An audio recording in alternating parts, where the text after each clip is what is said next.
spent in a miserable way.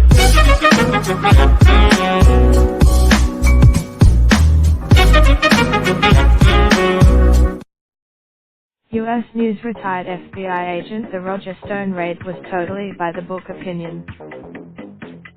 Sadly, Stone is attempting to spin a false narrative surrounding the raid. After his release, the wild hyperbole served as expected catnip for President Donald Trump. In a wide-ranging, Senate Judiciary Committee Chairman Lindsey Graham, of South Carolina, out a two-page letter to FBI Director Christopher Wray, seeking justification. I have served as a U.S. Army officer, tasked to respond to numerous congressional. Why was it necessary to arrest Mr. Stone at his home in the early morning hours rather than working through his attorneys to permit him to surrender voluntarily?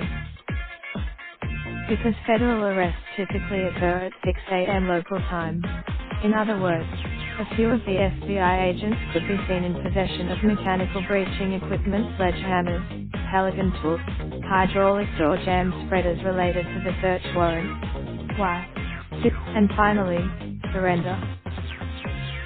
Was the manner of Mr. Stone's arrest consistent with the procedures for the arrests of similarly charged individuals? Yes. Stone was charged, as I explain in my Washington Examiner. Much has also been made of the unnecessary adjective when describing FBI agents accused of FBI agents. Some have argued that 29 agents were too. Here's the general rule of thumb: arrest 1, bring 10. Arrest 10. These are not luxuries.